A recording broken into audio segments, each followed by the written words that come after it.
सब बहराइच हिंसा के बाद आरोपियों के घर गिराने की तैयारी चल रही है। पहले एनकाउंटर कर दिया गया है, अब 23 लोगों के घर चिन्हित किए गए हैं मुस्लिम समुदाय के लोग थोड़ों की तरह। देखिए, अगर सारे मुस्लिम समुदाय के लोग हैं तो ये चीज़ गलत है।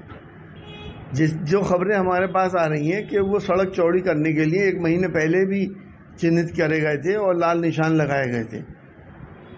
अब अगर सिलेक्टिव निशान लगाए गए हैं एक ही मज़हब के मानने वालों के या मुसलमानों के, वो तोड़े जा रहे हैं, तो ये हमारे सुप्रीम कोर्ट की भी अवहेलना हो रही है और बदले की भावना से काम हो रहा है।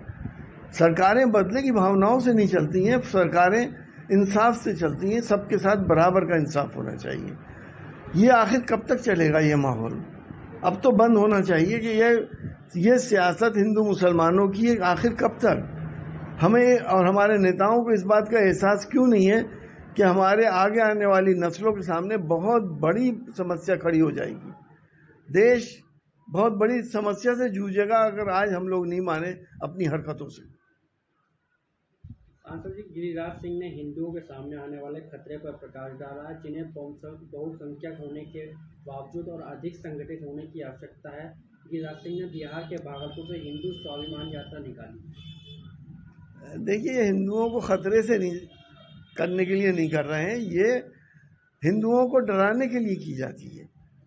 आज तक आरएसएस ने पिछले 100 साल से हिंदू भाइयों को डरा डरा के अपनी पॉलिटिकल विंग बीजेपी को वोट दिलाए हैं। हिंदू भाइयों को 20% मुसलमानों से क्या खतरा है? एडमिनिस्ट्रेशन में सारे हिंदू भाई, फोर्स में सारे हिंदू भाई, उसके बाद भी आप दिखा रहे हैं कि हिंदू भाइयों को डरा रहे हैं कि साहब खतरा है। किस बात का खतरा है? खतरा अगर है तो मुसलमान को है। आप जिस तरह की राजनीति कर रहे हैं, आप हिंदू भाइयों को उत्तेजित करके मुसलमानों के खिलाफ खड़ा कर रहे हैं, ये मुसलमानों के लिए तो नुकसानदेह है ही है और आपके लिए भी नुकसानदेह है और सबसे बड़ा देश के लिए नुकसानदेह है। देश किस जगह पहुंचेगा कभी आपने सोचा है? अब से 50 साल बाद देश में क्या होगा, कभी सोचा है? कर्नाटक हाईकोर्ट का कहना है जय श्री राम का नारा लगाने से धार्मिक भावनाएं आहत नहीं होती मस्जिद। देखिए, हमारे ज़मीनी हकीकतें कुछ और हैं। अगर कोई मुसलमान किसी मंदिर के अंदर अल्लाह अकबर का नारा लगाए तो भावनाएं आहत नहीं होंगी क्या? न जाने कैसे ये उन्होंने अपना जजमेंट दिया है, हम इस जजमेंट से सहमत नहीं हैं। स्टालिन ने प्रधानमंत्री मोदी से गैर हिंदी भाषा राज्यों में हिंदी भाषा के कार्यक्रम आयोजित न करने का आग्रह किया है। कैसे देखते हैं? देखिए, हिंदी हमारी राष्ट्रभाषा है और राष्ट्रभाषा हमारे देश के अंदर सब जगह लागू होनी चाहिए। हिंदी में ये हिंदुस्तानी लैंग्वेज है, इसके अंदर उर्दू के भी लफ्ज़ हैं, संस्कृत के भी लफ्ज़ हैं, फारसी के भी लफ्ज़ हैं। ये एक समझने वाली भाषा है। तो हिंदी नहीं करें तो फिर क्या करें? अंग्रेज़ी करें, जो विदेशी लोगों की भाषा है। हम तो समझते हैं कि हिंदी पूरे हिंदुस्तान में लागू होनी चाहिए। सांसद जी, सहारनपुर के सांसद जो हैं वो अभी कुछ दिन पहले मुरादाबाद में गए, उन्होंने जो है ये जो वक्फ बोर्ड का बिल जो है इससे जो है लागू होने से ये मस्जिद कब्रिस्तान को खतरा बताया।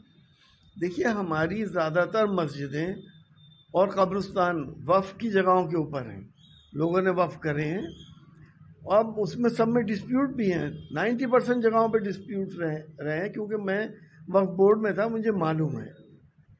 अब वो डिस्प्यूट जब होंगे तो पहले तो वक्फ बोर्ड सुलझाता था, अब डीएम साहब सुलझाएंगे। जिस सरकार को जो ज़मीन चाहिए होगी, चाहे वो मस्जिद की ज़मीन हो, चाहे कब्रिस्तान की ज़मीन हो या और कोई भी ज़मीन हो, तो डीएम तो वही करेगा जो सरकार चाहेगी। तो ये तो छीनने की तैयारी है। ये सारे वक्फ क्या ये बिल इसलिए ला रहे हैं कि वक्फ बोर्ड से ज़मीनें छीन ली जाएं और सरकार अपने काम में ले या इसे बेचे। सांसद डालेसनी का कहना था कि उन्होंने मुस्लिम समुदाय को फुटबॉल की तरह बना दिया। फुटबॉल तो किसी में इतनी हिम्मत नहीं है फुटबॉल बना दे। ये कोई मुस्लिम समुदाय कोई खेलने की चीज़ नहीं है। डायरेक्टली कहा।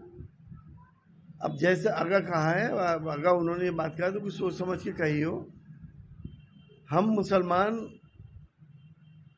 अपने अल्लाह को मानने वाले लोग हैं और हम इंसाफ और हक के लिए काम करने वाले लोग हैं। हम सियासत में भी कोई फुटबॉल नहीं बनने वाले। हम सियासत में भी एक तरफा काम करेंगे, क्योंकि अब जो सरकारें हैं वो मुसलमानों के खिलाफ है। जो पूर्व सांसद जी ने कहा है, उन्होंने तंग आके इस बात को कहा है, क्योंकि उनके साथ जो हुआ पार्लियामेंट में उससे हम सबको तकलीफ हुई।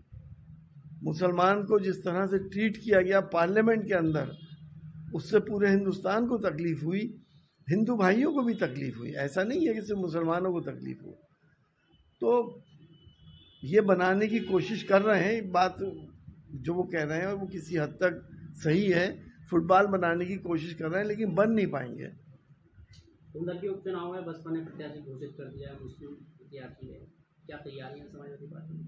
देखिए, बसपा, सबको मालूम है कि बसपा पिछले 10 साल से बीजेपी को सपोर्ट कर रही है इनडायरेक्टली, और ये प्रत्याशी इसीलिए उतार रही है ताकि यहाँ से बीजेपी जीते और मुसलमान बढ़ जाए। लेकिन अब ऐसा होने वाला नहीं है। मुसलमान एक तरफा समाजवादी पार्टी को वोट करने जा रहा है, और ये परंपरागत समाजवादी सीट है। यहाँ से समाजवादी पार्टी ही जीतेगी।